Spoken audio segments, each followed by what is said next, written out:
শুধুমাত্র যদি সরকার পাল্টাতো লাশ অনেক চলে যেত এখান থেকে, মানুষ তো দূরের কথা, লাশ এখান থেকে বেরিয়ে যেত অনেক। 50 খানা আবার এটাও কোদালের বাট এসছে 50 খানা, এটাও খবর আছে আমরা এখনো। ওনার দ্বারা আপনি ব্যক্তিগতভাবে ক্ষতিগ্রস্ত হয়েছেন কিভাবে? আমি ক্ষতি হয়েছে, আমার ছেলে অসুস্থ ছিল, আমার বাড়িতে বোম ফেলেছে, আমার সেটা হচ্ছে কি আমার রাগ। কবে ফেলেছিল?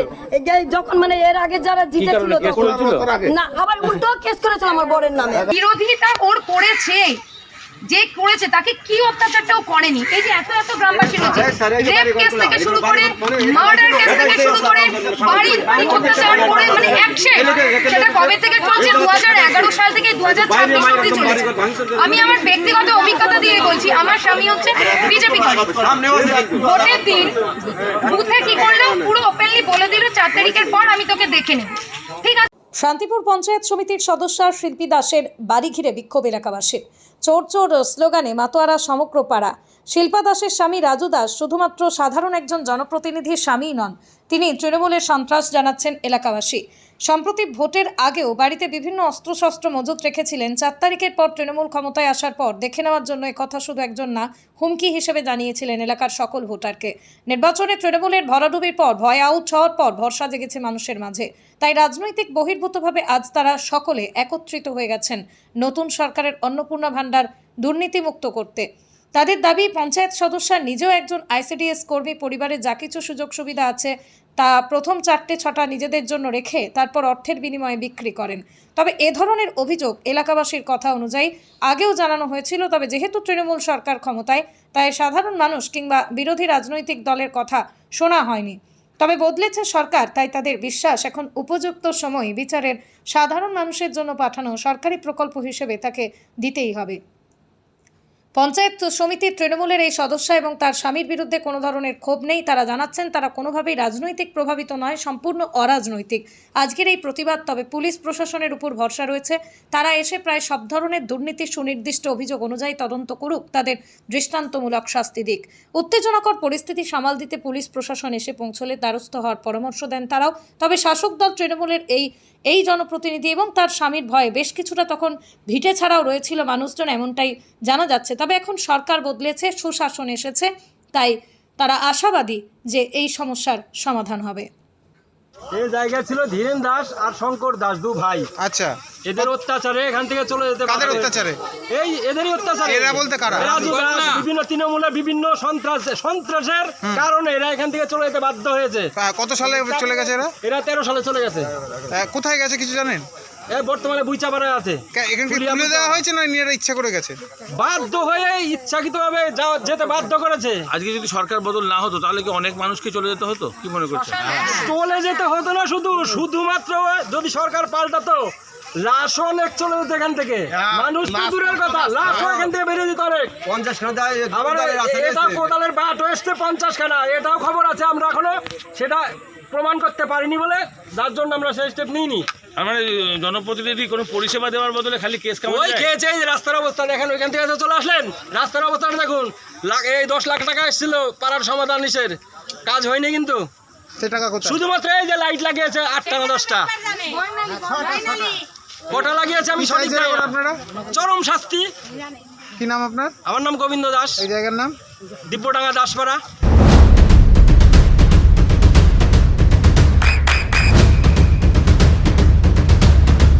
বৃষ্টিতেই স্বস্তি।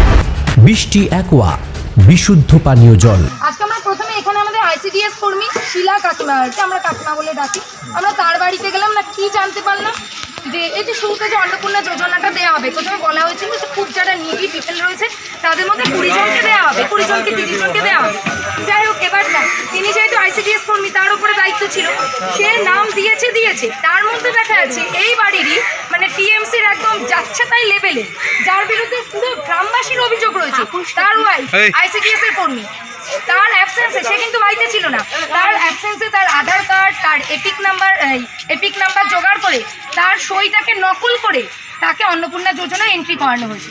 আমাদের প্রথম দাবি হচ্ছে একজন আইসিডিএস এর সরকারি কর্মী হিসেবে সে কি করে একজনের সইটা নকল করতে পারে? তো সই যদি দিতে হয়, কারোর অ্যাবসেন্সে কেউ সই দিলে আমি যতদূর জানি অথরাইজেশন লাগে, তো সেরকম কোনো ব্যাপার ছাড়া এবার যে করেছে আর যারা করিয়েছে তারা দুজনেই স্বীকার করেছে আমাদের ভুল হয়েছে। এবার কার নামে করিয়েছে? এই যে এই বাড়ি যে রাজু দাস তার ওয়াইফের নামে করিয়েছে। রাজু দাস একজন টিএমসি নেতা, এটাই ওর একমাত্র পরিচয়। কালো রাজু বললে ওকে সবাই চেনে, সারা ফুলিয়া লোক।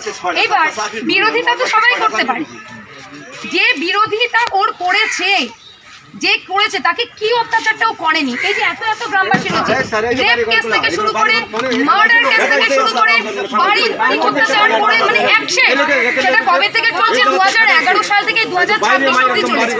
আমি আমার ব্যক্তিগত অভিজ্ঞতা দিয়ে বলছি, আমার স্বামী হচ্ছে বিজেপি করে, ভোটের দিন বুথে কি করলো পুরো ওপেনলি বলে দিল 4 তারিখের পর আমি তোকে দেখে নেব।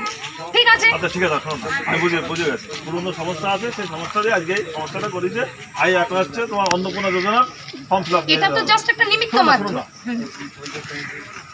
উপর লেভেলের কথা সব শুনতে হবে। শুভেন্দু অধিকারী এখন মুখ্যমন্ত্রী, সে বলেছে কেউ কারোর সাথে কোনো ঝামেলা করা হবে না। অবশ্যই, একদম। আপনাদের যদি কোনো অভিযোগ থেকে থাকে আপনারা থানায় যান, রিটেন করুন, প্রশাসন কী করে সেটাকে দেখুন। এখানে যে রাজু দাস যার বাড়িতে পুলিশ এসছে, এ একটা সময় জিরো ছিল, একটা সময় সিপিএম রাজনীতি করতো। তার পরবর্তীকালে যখন এখানকার প্রেক্ষাপট পরিবর্তন হয়, সে গিরগিটির মতো রং পাল্টে ব্যাস তৃণমূল হয়ে যায়। তৃণমূল হয়ে যাওয়ার পর এলাকার ত্রাস, এখানকার সাধারণ মানুষ একটা সময় সিপিএমকে ভালোবাসত।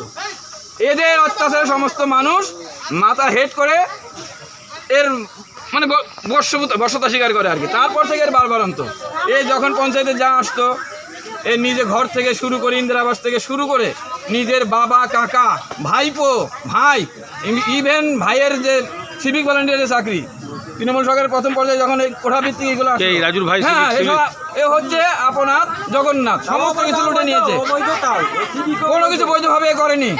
এর কিছুই ছিল না। তাঁত বুনে খেতো এক সময়, আমিও সঙ্গে, আমরা একসময় তাঁত বুনে, আমরা এখনো তাঁত বুনেই খাই। কিন্তু একেবারে জিরো থেকে হিরো হয়ে গেছে। আর মানুষের উপরে কাটমানি, আমরা 100% বহু কাটমানি খেয়েছি, কিন্তু মানুষ মুখ খুলছে না যদি কিছু হয়। কিন্তু আমি মানুষকে ভরসা দেবো, তৃণমূলের কোনো চিহ্ন পশ্চিমবাংলায় থাকবে না, তোমরা এখনো মুখ খোলো, কিন্তু এরা মুখ খুলছে না। কাজে আমরা প্রশাসনিকভাবে এগোতে পারছি না। আজকে প্রশাসন এসে আমরা খুশি হয়েছি, কিন্তু আমরা 100% শিওর ওর বাড়িতে পঞ্চায়েতের মাল, পঞ্চায়েত সমিতির মাল পাওয়া যাবে। সে ত্রিপলই হোক, সরকারি যে ত্রাণের জিনিসই হোক, ওর নিজে সব খেয়েছে।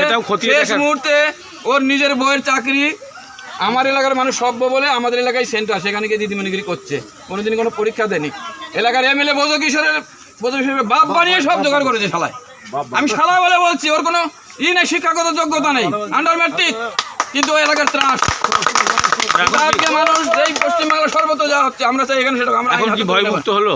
এখন কি ভয়মুক্ত হবে বলে মনে হচ্ছে? কি করে ভয়মুক্ত হবে? ও কোথায়? ওকে কোমরে ধরে বিভিন্ন এলাকায় যেমন হচ্ছে, বড় বড় মাথাটা ঘোরাচ্ছে, সে তুলনায় ও নগণ্য, কিন্তু ওকে কোমরে ধরে দিয়ে এলাকাতে ঘোরাতে হবে। ও সামনে নেই আমাদের সামনে আসার, ও চোরের মতো বেল ওখানে বকে নামিয়ে দিয়ে চলে যায়। কিন্তু আমরা কবে থেকে বাড়ি ছাড়া? খুব ঠান্ডা লেগেছে। কবে থেকে বাড়ি ছাড়া? কেউ যখন রেজাল্ট বেরিয়েছে ধরে ধরে ঘুরে বেড়াচ্ছে, আবার এও আওয়াজ দিচ্ছে লাগলে 10 লাখ দেবো, শালা বিজেপির নেতা হয়ে গেরুয়া হয়ে তোদের এসে জাত করবো। কিন্তু হিম্মত নেই সামনে আসার। আপনারা কি শাস্তি চাইছেন? শাস্তি চাইছেন? ওর চরম শাস্তি চাইছে। আর আমরা চাইছি প্রশাসনিকভাবেও যে সুযোগগুলো নিয়েছে, এই যে চাকরি থেকে শুরু করে, সেগুলো আমরা অনুরোধ করছি। উনি বললেন যেভাবে আমরা থ্রু ভিডিওই যাবো, এগুলো যেন বাতিল হয়, একটা ন্যায্য যোগ্য যে সেজন্য।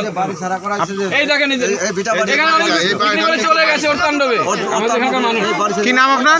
আমার নাম রঞ্জিত বসাক। এই জায়গার নাম? আমি এইসব থেকে ভয় পাই না। এই জায়গার নাম? আমি এখানকার, আমার দ্বীপেরই বাসিন্দা। জায়গাটার নাম কি? যাবার নাম দিব্যডাঙ্গা, ঠিক আছে। বেলঘরিয়া 2 নম্বর পঞ্চায়েতের 232 নম্বর। যখন ক্ষমতায় এসেছিলেন তখন এখানে যারা অন্য রাজনীতি করতো, অর্থাৎ সিপিএম এবং অন্যান্য বিরোধী, তাদেরকে মারধর, দোকান ভেঙে দেওয়া, বোমাবাজি করা, মিথ্যে অভিযোগ দেওয়া, নানান রকম। সেটা কি বলবেন?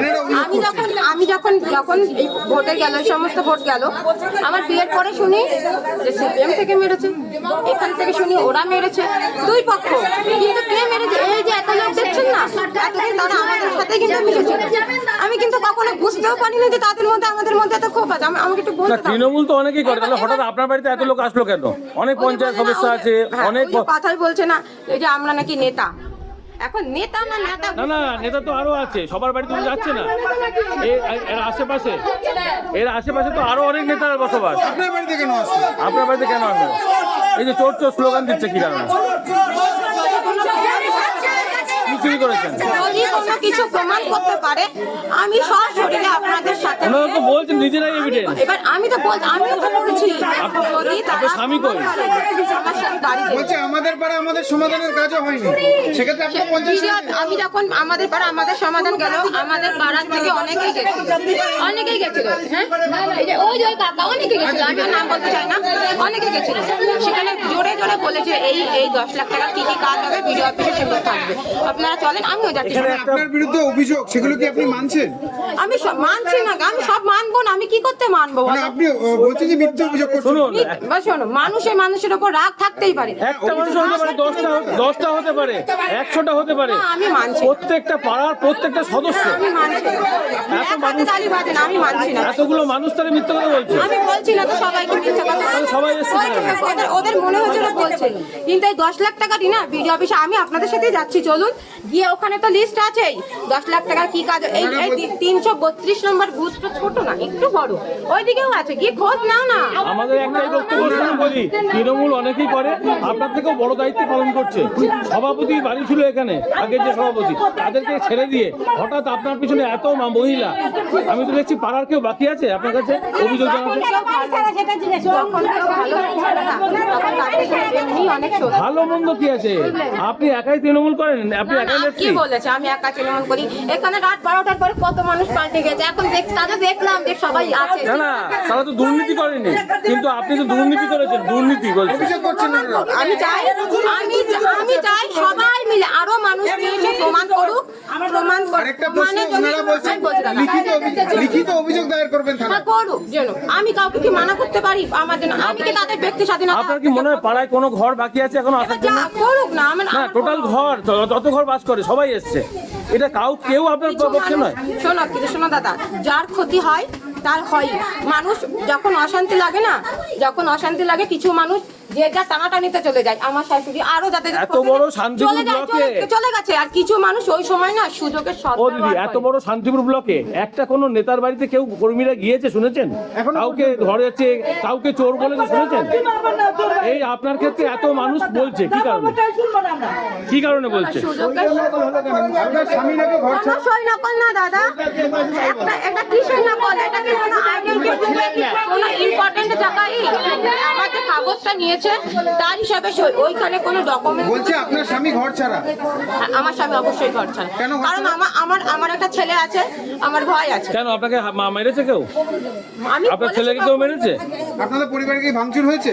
তারা তাদের জবাব নিতে আসবে না? ঘরে কি দেখুন, আমি কিছু না, কি হয়েছে? আমরা তো দাঁড়িয়ে রয়েছি, আপনি তো এই ঘর, এটা বসবাসে, এই ঘরে কেউ ঢুকেছে? না কেউ ঢোকেনি, যেটা ঢোকেনি। কেউ মারধর করেছে? কেউ আমার গায়ে হাত দেওয়া, কেউ কিচ্ছু। তাহলে তারা প্রশ্ন করতে এসছে, তারা আপনাকে জনগণ আপনাকে ভোট দিয়ে জনপ্রতিনিধি বানিয়েছিল, আপনি কাজ করতে পারেননি, তার কৈফিয়ত নিতে এসছে। এটা কি অন্যায়?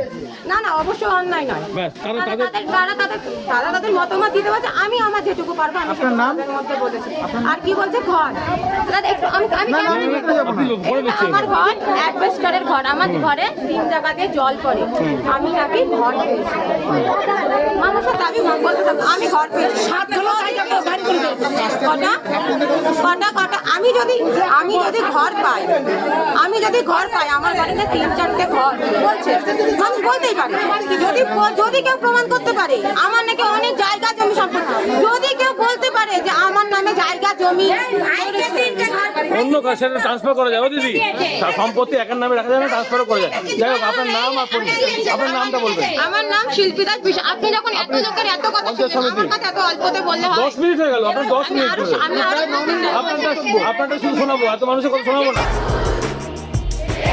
আপনার সন্তানের উজ্জ্বল ভবিষ্যতের সঠিক দিশা JRS public school. JRS public school, যেখানে শিক্ষা এবং আনন্দ একসাথে।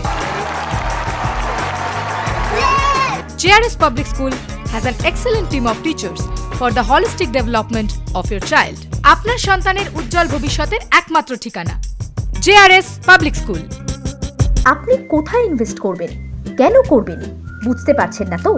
সঠিক গাইডলাইন পেতে আজই আসুন নদিয়ার চাকদাতে নিবেদিতা প্রাইভেট লিমিটেডে। Nivedita private limited, marketing and distribution service. Balcony বা সিঁড়ির রেলিং, মডিউলার কিচেন বা ড্রয়িং রুম, এক কথায় আপনার স্বপ্নের বাড়িকে করে তুলুন আরো সুন্দর। Chakdah ply centre, gorgeous look বা কোয়ালিটি সবে 3 number 1 Chakdah ply centre. Chakdah ply centre, KBM Chakdah Nadia. হোমওয়ার্কটা করেছো? হ্যাঁ স্যার। এ বাবা, ভুল করেছো কেন? চোখে কেমন ঝাপসা দেখছি, লিখতে আর পড়তে খুব সমস্যা হচ্ছে। চাকদার মডার্ন অপটিক্স থেকে ভালো চোখের ডাক্তার দেখিয়ে নাও। প্রতিদিন প্রকৃত চোখের ডাক্তার ও দৃষ্টি বিশেষজ্ঞ মডার্ন অপটিক্স চাকদহে। চাকদা অ্যালুমিনিয়াম সেন্টার, প্লাই, কাঁচ, laminates, kitchen fittings, door lock, window ও অ্যালুমিনিয়ামের খুচরো ও পাইকারি বিক্রেতা। Chakdah aluminium centre, Purbalalpur 50 number রেলগেটের পাশে, চাকদা নদিয়া। নদিয়া জেলার সবথেকে বড় বিল্ডার্স চাকদার মা মনসা বিল্ডার্স, রড ও সিমেন্টের পাইকারি ও খুচরো বিক্রেতা। মা মনসা বিল্ডার্স, পদ্মবিলা, চাকদা নদিয়া। রুম রে মাত্র 1500 টাকা থেকে স্টার, খাওয়া দাওয়া রিজনেবল প্রাইস। নদিয়ার একমাত্র 3 স্টার ক্যাটাগরি হোটেল এনবি সোনার বাংলা হোটেল, কল্যাণী এইমসের ঠিক উল্টো দিকে, কল্যাণী নদিয়া। নদিয়ার একমাত্র অথরাইজড ডিস্ট্রিবিউটর ঘোষ কমিউনিকেশন, থানার মোড়, চাকদা